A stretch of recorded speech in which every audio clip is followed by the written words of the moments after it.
actually remove the needles, but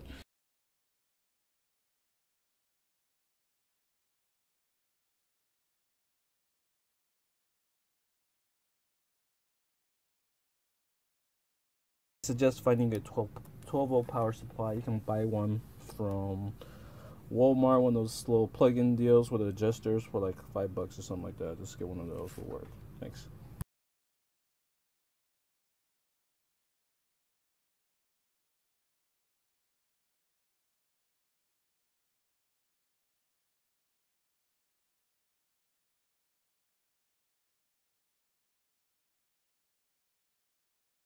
Then use electrical tape. Tape up the side little pieces like this so it will center and keep it on. And then use the same black tape. Poke a needle in the middle of it, and then slide the black tape over it. Once you do that, it will cover all the extra lightings. Have it all taped up like this. The main objective is to block off any lights coming from the back side. Once this is done, then you will take the overlays like this and you just line them up. For example, the zero marks over here on this side, so you gotta matched up the zero mark. Once you get it passed through, make sure you put the double-sided tape that's included on the face already and have that done. And then match up the 0 and the 8 on both sides, and you should be centered up. So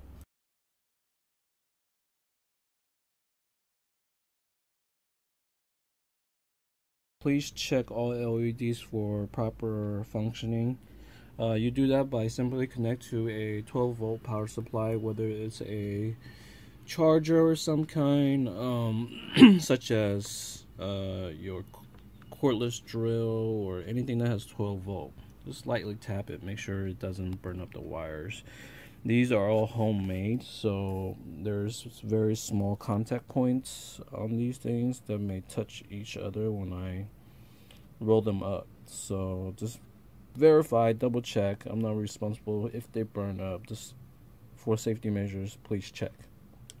Once the LEDs are in, you will take the needles like these and you will just gently put them on to the center and check for proper rotation and stuff like that. You don't have to press it all the way in. You just lightly put it on because you will have to adjust it. Same thing goes for all the other needles. Basically, you line them up and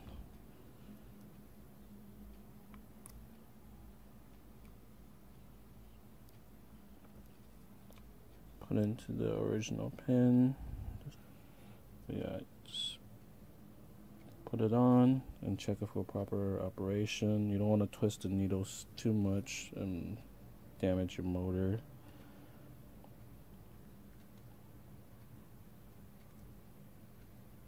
Yep, make sure everything works. So after you have install the gauges, test the lightings, put the needles in. Next thing you're going to do is attach the wires coming from the LED needles to your controller. Now they're not going to control, this controller is not going to control your needles at all. So the whole purpose is connecting them together is to add the fuse and the same light source or the power source for the lights.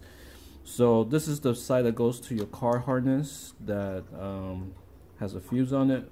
You're going to add it past the fuse towards the black wire side. So what you would have to do is strip some of this black shielding stuff off. Don't cut the wire. Shield this off, peel it back so you have some room to work with, and you're going to clamp it in just like this. So how you clamp it is you put one side in through like this, and then the other wire will be coming from the LED needles, and then you just use a crimper like this or needle nose pliers, and you just crimp the wire tight, and then test it again. Apply power to here for positive, here for negative, and make sure everything lights up. The daytime view of the needles with the white faces. This dude has chosen to get a clear needle set, so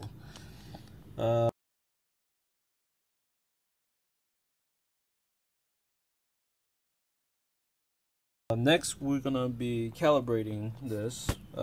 Before you put it all back together, again, make sure you test everything before you go to the car, and it's gonna be a hassle once you get there. So, it gives you an idea of what it would be like with the smoke cover back on.